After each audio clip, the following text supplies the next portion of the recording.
Another year, another wide receiver trade request. It wouldn't be 49ers training camp without a little bit of drama as rookies report. We're previewing wide receivers, some camp battles as well, and what to do about Jauan Jennings on today's Locked On 49ers.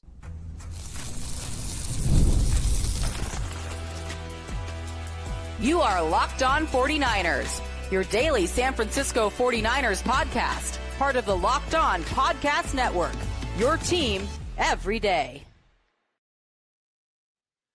Welcome to Locked On 49ers. Brian Peacock and Eric Crocker at BD Peacock at Coach Crocky. Thanks everybody for making us your first listen on the Locked On Podcast Network. Your team every day. Love and appreciate all the everydayers out there. Thanks for hanging with us, getting ready for camp, and it is here. Rookies reporting, veterans next week, and we'll be off and running, and hopefully Jauan Jennings will be there and participating. First, before we get into the many subjects today about 49ers wide receivers and the very topical Jauan Jennings news, the latest this week, I want to let everybody know about Gametime and the Gametime app. Today's episode brought to you by Gametime, and all you got to do is use code LOCKEDONNFL and get $20 off your first ticket purchase with the Gametime app. So, as reported by Adam Schefter, Jauan Jennings looking for a new contract, making about $7 million this year.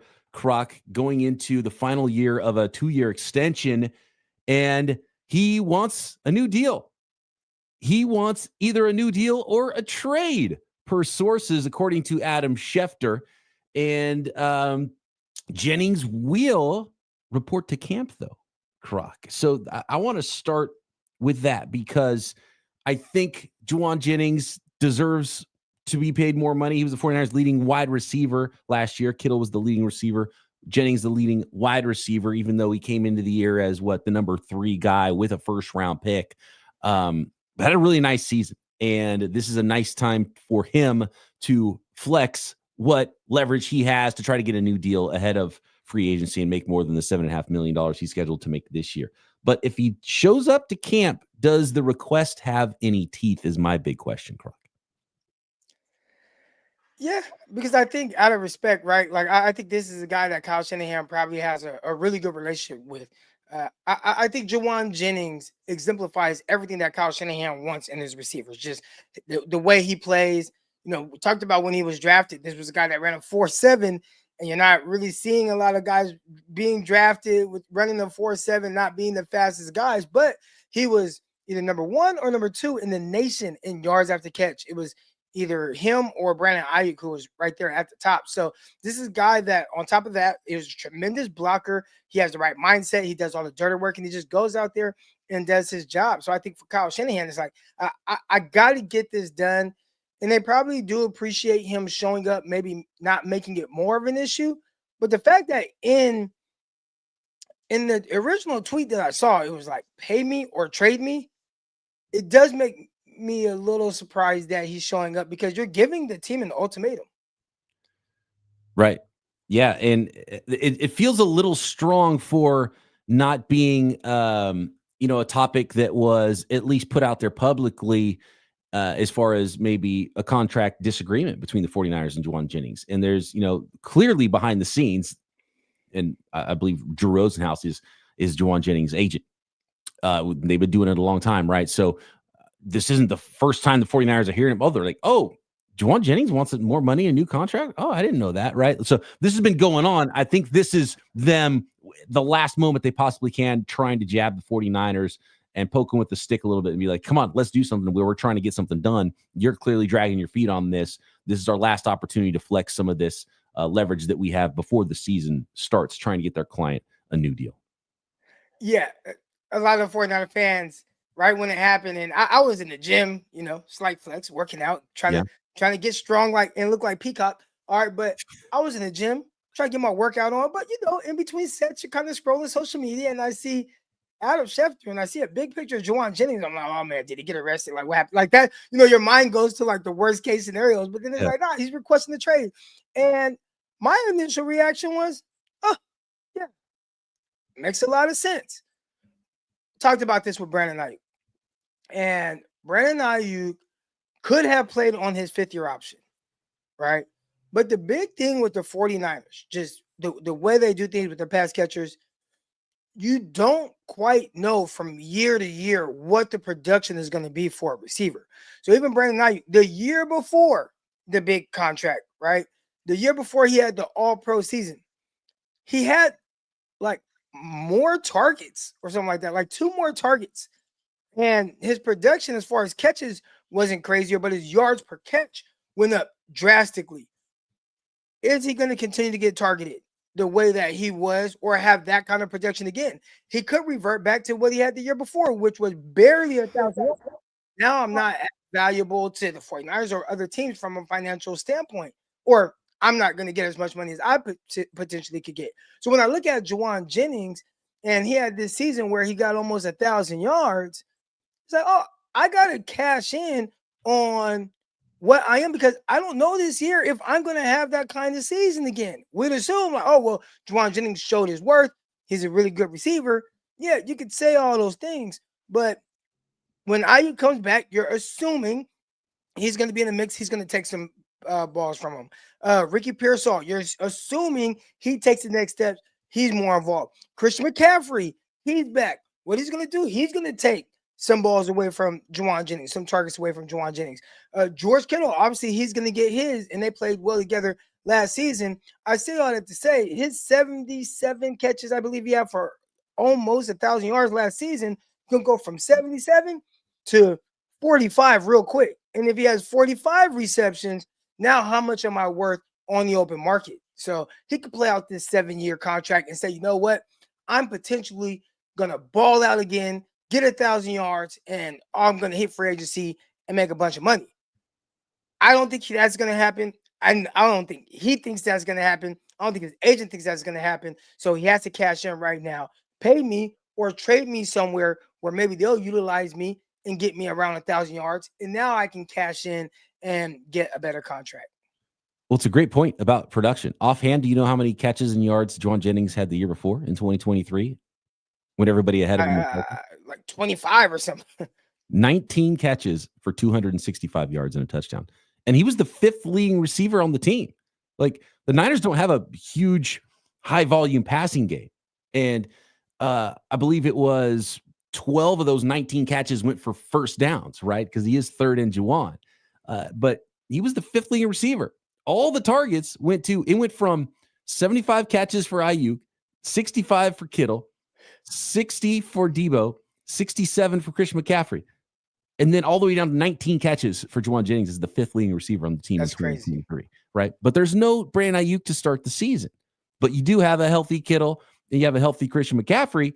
But again, does he become the leading wide receiver on the team for most of the year until Brandon Ayuk comes back? He's battling with Ricky Pearsall, but he'll be in the starting lineup. So I would assume that the production looks more like last year, at least to start. How does the year end for Jauan Jennings? That becomes the question. And then there's injury questions. And so you do want to strike while the iron's hot, because he's not going to have a 19 catch season this year.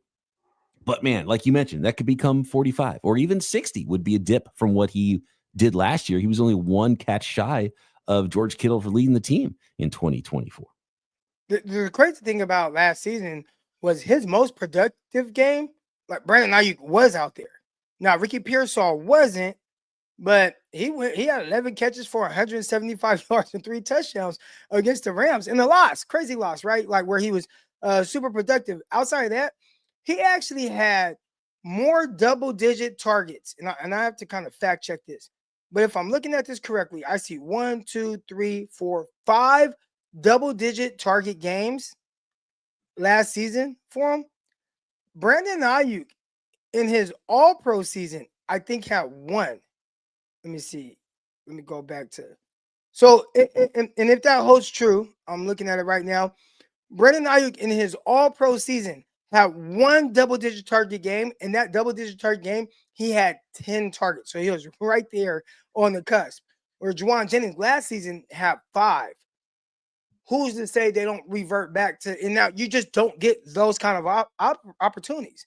And the big part of that is having guys like Christian McCaffrey on the field, Brandon Ayuk eventually on the field, Ricky Pearsall taking that next leap.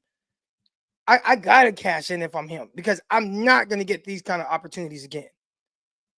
So what's the resolution here with Jauan Jennings? We're going to preview some camp battles as well at the wide receiver position, and a little thin even with Jauan Jennings in tow because of the injury to Brandon Ayuk and the potential suspension for Demarcus Robinson. What's the resolution here for Jauan Jennings? Do the 49ers actually consider a trade, or do they give him a new contract, or maybe option number 3? Next.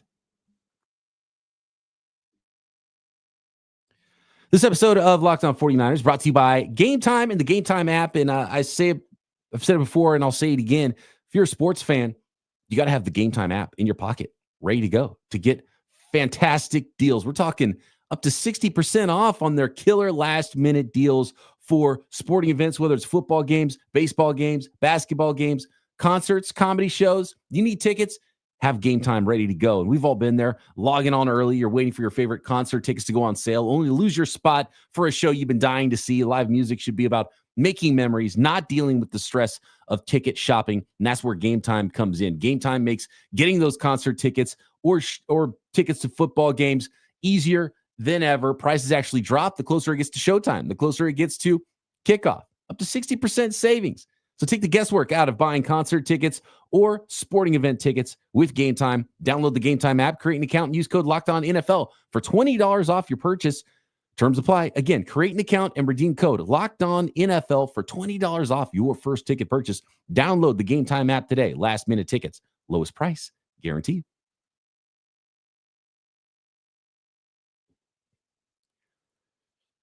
So the first simple question, Croc, becomes, okay, well, clearly the 49ers haven't felt the need to do a deal with Jauan Jennings yet. And that's why the agent comes out and says, okay, well, give us a new deal or trade us.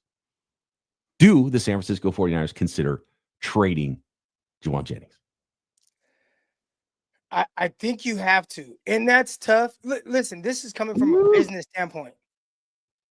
I think you have to because, one, you already have a lot of money allocated to a lot of different spots, right? Like you're paying a lot of players a lot of money, and you just signed your quarterback, obviously. You want JJ around 100% because, again, like I said, I think he exemplifies everything Kyle Shanahan wants in a receiver. But from a financial standpoint, I just paid Brandon Ayuk a ton of money.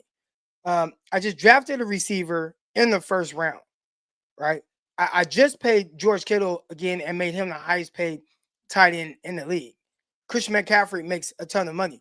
I think there's a lot of guys that catch passes that are getting paid a lot of money or a premium at their position. So to throw Jennings in there, which I don't think he'll make a ton from the 49ers, like even if they were to re-sign him right now, it may look like 3 years, 14 a year, 15 a year. Like it may be something closer to that. But do the 49ers want to have to pay that to another receiver when, and this is the same reason I didn't think that they would pay Ayuk, they're not a passing team. Like there's no way for the 49ers to justify the amount of money they gave Brandon Ayuk. They already regret it. And I was saying don't do it to begin with. Not because I don't think Ayuk is a terrific receiver, but just never. I just thought his all-pro season, he had one double-digit target game. What? So you don't value receivers in that way. So Jauan Jennings, he's terrific. I think if you never had Brandon Ayuk, maybe you drafted another receiver, and then you had, okay, now you want to give Jauan Jennings $15 million a year. I think that's worth it for what he brings. And now clearly you're going to use him a lot. But man, you got Ayuk in the mix, and you're paying George Kittle, and you got Ricky Pearsall.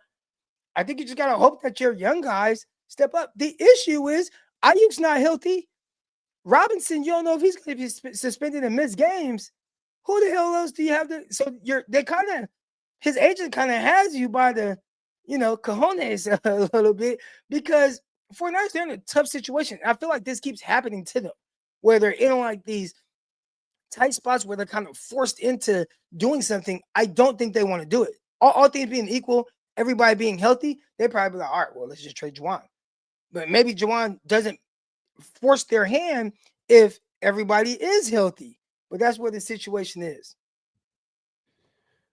To me, there can be no consideration for a trade of Jauan Jennings. And it's for two reasons. One, because of how thin they are right now at wide receiver. And two, because I think the return wouldn't be good enough to be worth it.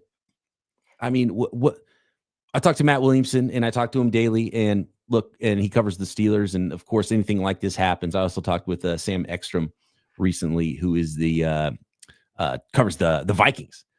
And by the way, some things coming here on the network. 49ers squad shows, more content for 49ers fans.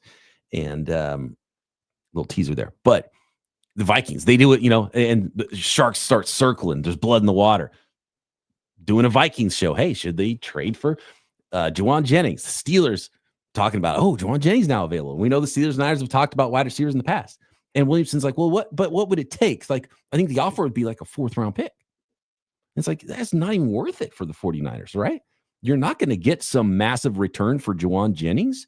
So I think when it comes to a trade, you just can't consider it. This is one of those where you have to play hardball if you're the 49ers, if you don't want to give him a new deal.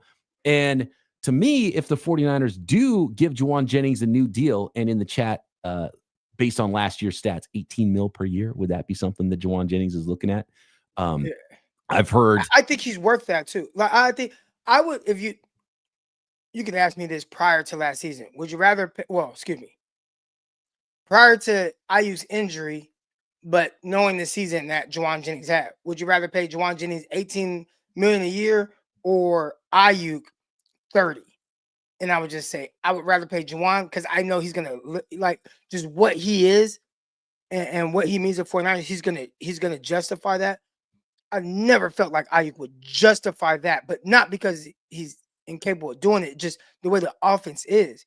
Jauan Jennings, like Kittle, and we were talking about Kittle with the all-pro stuff and, not being the best tight end or voted the best tight end in the league. And it's like, why are you guys not looking at how he blocks as well? Like, why does that not factor into it? Now, for most teams, maybe Jauan Jennings blocking isn't valued at that high of a level, but for the 49ers, it is. And I think you have to factor that into the money that he would potentially make as well. So if there was no huge Ayuk contract and you just have Ricky Pearsall and you want to go ahead and pay Jauan Jennings, that's something I would have done. See, that's tough for me because I don't think I would give Jauan Jennings $18 million per year. And I would understand why he would ask for $18 million per year. But you look at the 3-year averages he was coming off a 19-catch season last year. He was a number 3 wide receiver on the team, right? You're not going to give that guy $18 million. In fact, I feel more comfortable with 15. Right. And so he'll probably be asking for the $15+ million per year. But I just can't find a comp that makes sense for me that's what the 49ers would pay him, especially after they've paid Brandon Ayuk too. So I would be shocked if they do a long-term deal that's that lucrative for Jauan Jennings because of the Ayuk deal. And if they do, then I think that signals that next offseason, you're going to see the Ayuk trade rumors again, and potentially even trying to cut Brandon Ayuk at whatever point they can get out of that contract, because that would be telling to me they're going to, I just can't see them paying both of those guys long-term with the first rounder and Ricky Pearsall, with all the other money and investments they have on the offensive side of the ball. And it's a big money players. I think they're trying to go the other direction as far as how many big contracts they have on the team. And so for that reason, the only outcome I can see happening other than the Niners say, no, we're not going to trade you, you're going to have to play out your season, you're going to hit free agency, is they come to an agreement where they give him a $5 million bump and he makes $12.5 million this year and finishes out the season. They give him a little bit more just to make him feel better about it. And then he still hits free agency. If they give him a $3+ million or $3+ year extension, $15+ million, $18 million per year, Ayuk's gone next offseason. Like that's kind of the way I view this thing. And I would have been fine if the 49ers did trade Brandon Ayuk and then drafted another receiver and paid Jauan Jennings instead and made him sort of the number 2 guy. But I really think his role as the number 3 receiver is the right role for him. And I would be pretty uncomfortable paying him more than that. As good of a player as he is, because then you go from underrated to you've got to be that guy now. And here's the other thing. I don't know if he can live up to that. Right. But that's why I like, kind of a mid-tier receiver contract, 15 a year. Shoot, what is it? Christian Kirk had got almost 20 million a year like 4 years ago. Yeah. So I got a list of some contracts here. But the last thing about, and I think Tony hits on this big time. So I think the 49ers were absolutely right to not pay Kendrick Bourne. And Tony puts up the stats here in 4 years, 1,700 yards versus 1,900 yards with Kendrick Bourne versus Jauan Jennings with the 49ers. And so, somewhat similar. Jauan Jennings even a little better statistically than Kendrick Bourne. And the reason you don't re-sign Kendrick Bourne is because you can create a new Kendrick Bourne if you're Kyle Shanahan, which they did in Jauan Jennings. And I do think that you should be able to not have to pay Jauan Jennings $15-18 million a year, because you should be able to create a new Jauan Jennings too. Yeah. And that's where I'd be coming through. Whether it's Jacob Cowing or this year's fourth rounder, we're going to talk more about the 49ers depth chart right now and some camp battles at wide receiver. Watkins, the rookie fourth rounder, you've got to be able to develop that talent and not have to pay your number 3, ideally wide receiver, $15+ million per year. I do not disagree in the sense of just on paper getting that type of receiver and getting that kind of production, but mindset, especially like me, I view it maybe a little different now as a head football coach. You need guys like in groups that are gonna hold other guys accountable. They're gonna bring a mindset every single day. We have a team meeting today, right? Then we have our conditioning test and all that. And a big part of what I'm going to be talking about is like our approach every single day. Our approach every day, every rep, everything that you do. And Jauan Jennings is going to bring you that approach where I can draft somebody in the 4th round, 5th round, and maybe he looks like he should have that kind of production, but does he have the same impact throughout the locker room as Jauan Jennings? And Jennings is a guy that everybody loves, everybody likes, and he's going to bring it every single time with whatever you ask him to do. And that part is hard to find, especially in receivers. Especially right now. Like the 49ers need Jauan Jennings right now. They need him as much as they've needed a receiver in a while for the first half, at least, of this season. So they can't entertain trades for Jauan Jennings, and you wouldn't get enough in return either. If this starts to get ugly and turn into actually a hold in, because he is reporting to camp, then the 49ers can't. We know Kyle Shanahan's not going to be willing to be like, okay, well, I've got to have my toys, right? I got to have them. So that's why I think the timing is interesting with Drew Rosenhaus. Do they think the 49ers are ripe for the plucking? Do they think that, look, it worked for all these others? Are the 49ers also setting a precedent for like, look, sure, request a trade and make a mess for a while and we'll pay you, right? And I think the 49ers probably are in a spot where they don't want to tell every agent in the league that they're going to end up paying you, and all you got to do is request a trade. So it's very interesting timing here. Hold on. Oh, the 49ers do have a Jauan Jennings type player. You know what? I'm going to save that for the other side. All right, I'm going to tease that. They got a guy on the roster right now. Croc was just peeping at the depth chart and his eyes lit up. I think I know where he's going with this. Maybe the sleeper for the 49ers season at wide receiver. I don't know. I think there's some interesting camp battles. Let's talk about it next.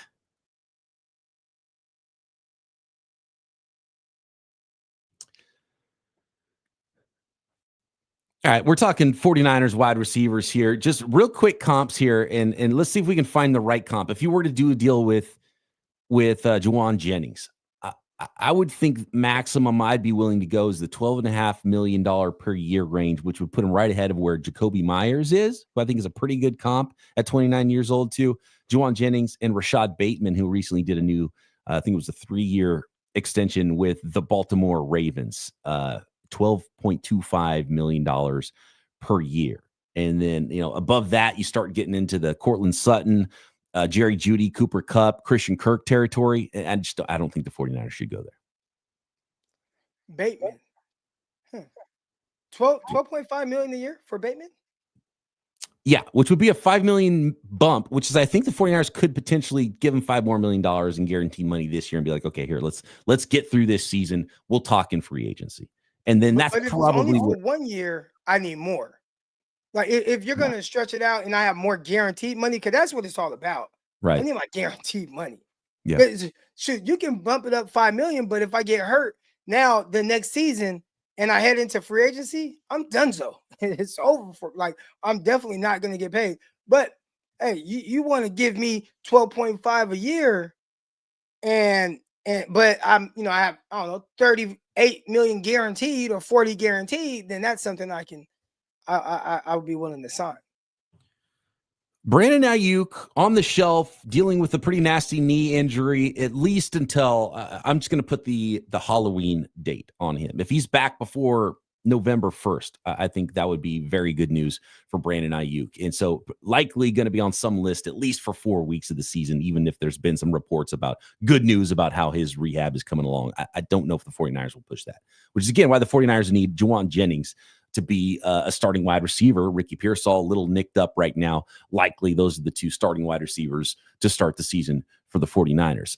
Explain the Demarcus Robinson signing to me, Croc, because it almost feels like the 49ers didn't quite know that he had a potential suspension looming, because you sign a guy like Demarcus Robinson because you need a veteran on the roster for the first part of the season when Brandon Ayuk is going to be out. If he's suspended for the first 3 weeks of the season, that's when you need him the most. So the Demarcus Robinson signing becomes a little weird to me. And I know you need some veteran depth, maybe even later in the season you want to protect for some injuries and things like that. But if you're going to sign a veteran guy, the one thing you needed the most was someone who's going to be ready to play right away. Yeah, that's tough. This is a guy that has been very productive and coming off of really his most productive season of his career. Over 500 yards, 7 touchdowns last season playing with the Los Angeles Rams. You want that veteran player that can step in and do well. And he's played for some good teams. Hasn't had to be the main guy. I think last year, Cooper Kupp injuries and Puka Nacua, those guys missed time and whatnot. I think he maybe was forced into a larger role. You may not want that, but if you're talking about a fourth receiver, I think you're very confident with that. Maybe they just look at it as it like, all right, if he has to miss 3 games, he has to miss 3 games. Well, we have him for 14 other and for a deep playoff run. So if you view it from that standpoint, all right, he misses almost a quarter of the season. We can live with that. Demarcus Robinson be wearing number 5. It's not Trey Lance when you see number 5 in the 49ers uniform out there when training camp opens up. I want to talk about the young guys and maybe the best camp competition here at wide receiver, which is last year's 4th round pick in Jacob Cowing against this year's 4th round pick in Jordan Watkins, Croc, who's going to be wearing number 17 for the 49ers. Oh, that's an interesting one. And potentially the winner of that could start the year as the number 3 wide receiver for the team. And who knows, maybe be the long-term wide receiver 3 for the team if Jauan Jennings ends up leaving it via trade or free agency. Those guys are like completely different kind of receivers as well. Cowing is more twitchy, quick game, get in space. He can win vertically over the top. I think he's terrific at, separation. And I don't want to say he's like a gadget guy, but, he's a smaller, twitchier guy. Watkins is more of a field stretcher. So like kind of like what Danny Gray was or what you hoped he was, you hope Watkins is that. So just 2 different type of receivers, but they could still be competing for the same roster spot. I'm looking forward to see it. I'm looking forward to see a big year 2 jump for Jacob Cowing and to see that both of these guys lit the track on fire pre-draft too. So both these guys, we're talking speed. We're talking sub 4.4 speed potentially for Jacob Cowing and Jordan Watkins. And so I can't wait to see these young guys battle it out and see what the 49ers have. It can be difficult for young receivers too. So Jacob Cowing might have a leg up just because he's in year 2. And, by all reports in the spring, he's got his body right, his mind right. And it's going to be fun. I can't wait to see the young speedsters for the 49ers at wide receiver. But there's another veteran wide receiver, Croc, that I have a feeling you think could make a splash for the 49ers, particularly because they don't have a lot of veteran receivers aside from Jauan Jennings to start the year. And that is none other than Isaiah Hodgins, right? Well, I think we have to introduce him right. His name is Isaiah. All he does is catch touchdowns. Yes. Hodgins. All right. And that's why I nicknamed him coming out of college at Oregon State. And this is a guy that I'm very familiar with going back to his high school football days. But Hodgins is a guy, when given an opportunity, he's been productive. And it was just one season where he finally got off he kind of got off the practice squad from Buffalo because they had like a couple receivers down. He had about 5 catches in the game and was productive. They tried to sneak him back on the practice squad. The NFL said absolutely not. New York Giants picked him up.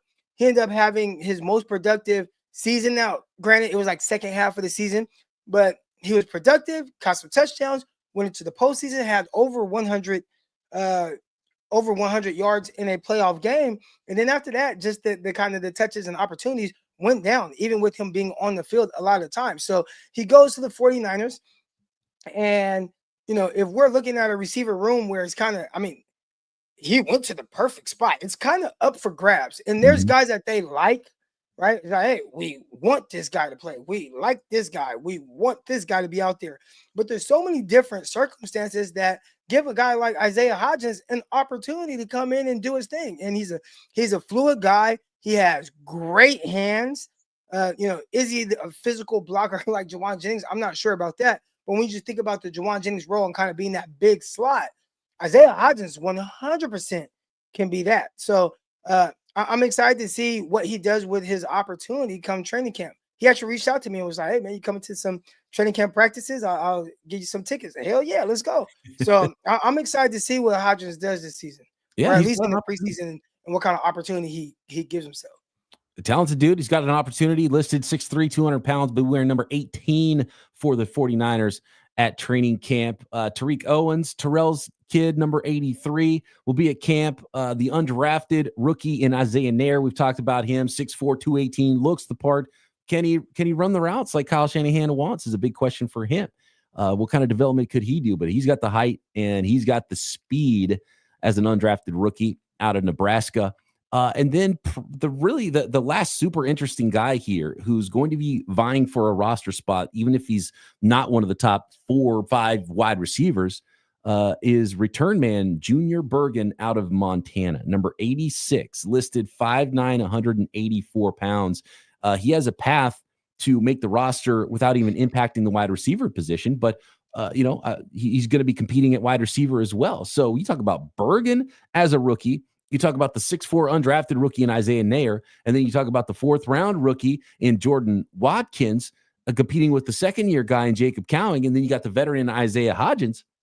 I think that's a nice little camp competition. See what kind of a 3, 4, 5, 6 wide receiver group you get, because the Niners probably, especially if Bergen makes it as only a return man, they got to keep 6 wide receivers, and you got to cover some injury with Brandon Ayuk probably starting on the injured list. I like it. And I think that, it's a great opportunity for some of these younger guys. I think, if you're talking to 49er fans, they may not be as excited with the receiver group heading into the season. You're used to going into it and being like, oh, we got Brandon Ayuk and Deebo Samuel. You got Ricky Pearsall and Jauan Jennings. And by the way, there's George Kittle and the greatest version of Christian McCaffrey. And now it's like, well, you got Brandon Ayuk, but he's hurt. You got Robinson, but he's kind of like a journeyman veteran, and he's going to miss time. You got Ricky Pearsall. He played the season, finished cool, don't know what he's going to be. Jauan Jennings was requesting a trade. So then now you get to the other guys that you'd be so excited to see what kind of opportunity, what they do with their opportunity, but it's hard to be excited about that because you don't feel as confident at the top of the roster for the receiver group.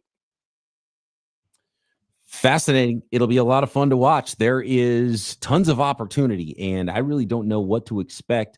And that's if the top 2 guys are healthy, which, Ricky Pearsall has to prove that he can be healthy for a season for the 49ers and through in an entirety of training camp. So Pearsall and hopefully Jauan Jennings out there on the field practicing next week when veterans report to training camp. Let us know what you think about the wide receiver position. Who are you excited to see when camp opens? And we already got rookies reporting today. Does the 2nd-rounder Alfred Collins show up? He doesn't have a contract yet. There's a lot of weird stuff going on with the 2nd-rounders and those contracts right now. We've got you covered every day here on Locked On 49ers. Hit us up at BD Peacock, at Coach Crocky on the YouTube comments. Subscribe while you're there. And Croc and I back tomorrow right here. Locked On 49ers.